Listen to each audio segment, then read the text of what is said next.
नाजरीन खुशामदीद, Ruby channel में आपका इस्तकबाल है। नूरी के साथ आप देख रहे हैं रूबी आलमी खबरनामा। तो सबसे पहले नजर डालते हैं हेडलाइंस पर।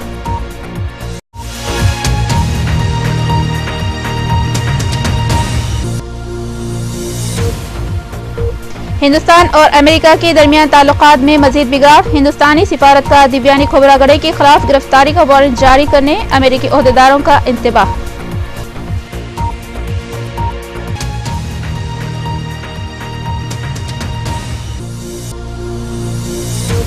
दिल्ली में वजीर आला केजरीवाल का जनता दरबार हुआ अफरा तफरी की नजर। अपोजिशन कायदीन की सख्त अल्फाज में सरजरिश।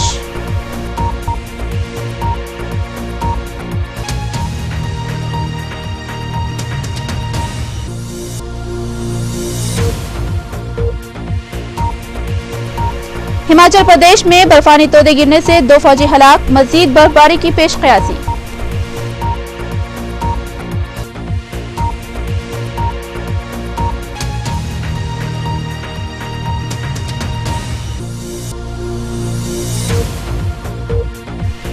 कीनिया के एक हॉस्पिटल में 24 घंटों बाद मुर्दा शख्स हुआ जिंदा। नाशों के ढेर में हैरानकुन वाकया।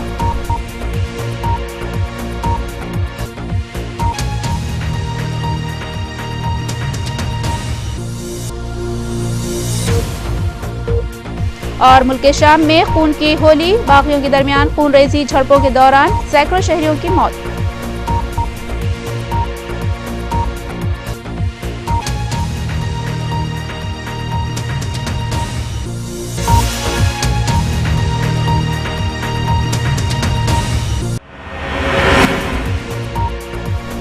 हेडलाइंस आपने देख ली है। अब बढ़ते हैं खबरों की तफसील की जानिब। अपने अपने मसाइल के सिलसिले में दिल्ली के वजीर आला अरविंद केजरीवाल के जनता दरबार में आज भारी तादाद में लोगों के पहुंचने की वजह से बदनज़मी और भगदड़ मच गई, जिसके सबब दरमियान में ही उसे मुलतवी करना पड़ा। सिक्योरिटी से इनकार करने वाले मिस्टर अरविंद केजरीवाल के जनता दरबार में लोग वजीर आला की मेज और कुर्सी पर चढ़ गए। इस दौरान कुछ लोगों की जेबें कट गई और कुछ के मोबाइल फोन गुम हो गए। अरविंद केजरीवाल और उनके वज़रा को वहां से बचकर निकलना पड़ा। जिसका इतनी ज्यादा भीड़ का हम लोगों को अनुमान नहीं था, नंबर 1। और नंबर 2, वो भीड़ जो है वो थोड़ा सा बेकाबू होती जा रही थी, बेकाबू हो गई थी। तो पहला दिन था हम लोगों का। जैसे मेरी जहां टेबल पे मैं बैठा हुआ था, वहां सबसे बड़ी समस्या ये आ रही थी कि जो लोगों की समस्याएं लेते जा रहे थे वो भी पीछे नहीं हट रहे थे। तो कहीं ना कहीं हमारे अरेंजमेंट्स में कमी रही। अब इसको थोड़ा सा अरेंजमेंट्स को और ठीक से करना पड़ेगा ताकि लोगों को लाइन में खड़ा करवाया जा सके और एक आदमी को अलग से डील किया जा सके। आज तो एकदम से उफान आ गया और मेरे को वहां से निकलना पड़ा, बिकॉज वो मेरी टेबल के ऊपर भी लोग चढ़ गए और जहां मैं बैठा हुआ था चेयर, उस पर भी लोग चढ़ गए। तो वहां से मुझे निकलना पड़ा। लेकिन इसको थोड़ा सा ठीक कर, अरेंजमेंट्स को थोड़ा ठीक करना पड़ेगा। आपकी सरकार आई है, लोगों की उम्मीदें दुगनी नहीं 4 गुनी बढ़ी हैं। 10 गुना हो गई हैं। 10 गुना। तो क्या दूसरी जगह अरेंजमेंट किया जाएगा, दूसरे ऑप्शन जैसे रामलीला ग्राउंड या कोई इंडोर स्टेडियम? स्पेस का भी प्रॉब्लम था प्लस अरेंजमेंट्स का भी प्रॉब्लम था। मुझे लगता है इतनी ज्यादा भीड़ अगर है तो हमें अरेंज उसी तरह से करना पड़ेगा ताकि ऑफिसर्स और पुलिस मिलके लोगों को लाइन में खड़ा कर सके और एग्जिट और एंट्री ठीक से हो सके कि इधर से लोग आए, जिसकी समस्या हो जाए वो उधर से निकल जाए। आज तो वो बिल्कुल कंप्लीटली बेकाबू हो गए।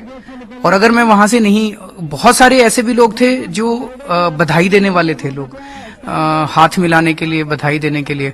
तो वो केवल मतलब अगर मैं वहां से नहीं निकलता तो एकदम से वहां स्टैम्पीड होने के चांसेस हो गए थे। तो इसको अब थोड़ा सा विधानसभा वाइज बुलाने की तैयारी अरेंज करेंगे, थोड़ा सा अरेंज करेंगे इसको। जरूरी नहीं विधानसभा वाइज, बिकॉज लोग आते हैं तो वो अपने हिसाब से आते हैं। वो टॉपिक वाइज करा था, सारे मंत्री अपने अपने टेबल पे बैठे हुए हैं, तो वो टॉपिक वाइज ही ज्यादा ठीक है। अच्छा, तमाम मंत्री बैठे थे आपके साथ, लेकिन भीड़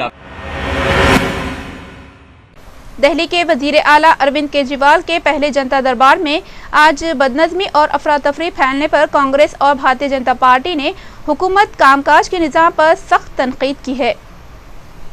आम आदमी पार्टी आप हुकूमत की हिमायत करने वाली कांग्रेस के सीनियर लीडर और पार्टी के दिल्ली उमूर के इंचार्ज डॉक्टर शकील अहमद ने अपने रद्द अमल जाहिर करते हुए ये शेर पढ़ा। इब्तिदाए इश्क है रोता है क्या, आगे आगे देखिए होता है क्या। डॉक्टर अहमद ने केजरीवाल हुकूमत के कामकाज पर कल भी शदीद तंज किया था और कहा था कि उससे लालू राज के इब्तिदाई दिनों की भी याद ताज़ा हो जाती है।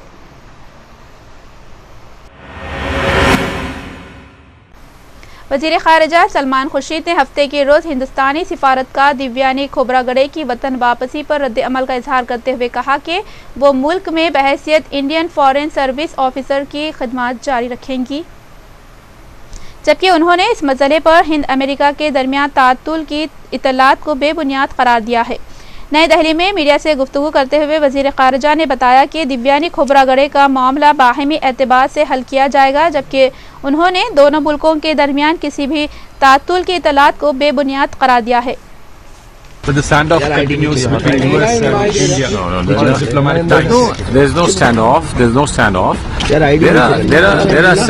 There are certain issues of domestic law and our understanding of Vienna Convention on consular rights, and of course our expectations of a relationship that's described as a strategic partnership. There are certain issues that will be ironed out. We will remain in conversations as we do with all our friends, and then if there are issues that still need to be worked on, we will work on those issues. But there is no reason now to feel any immediate concern about any outcomes that might be adverse or of particularly of any disturbing nature. So now in normal course, in due course, we will take up issues one by one and sort them out. What is her official status now, sir? Because now that she's returned to India. Official status, she's a member of the Indian Foreign Service, and she will work as a member of the Indian Foreign Service. Sir, US is sad over the expulsion of US diplomat who was working in India. It's always sad. It's always sad when circumstances require withdrawal of anyone before they complete their tenure of service. But you know, these are very time-tested principles on which international relations are built.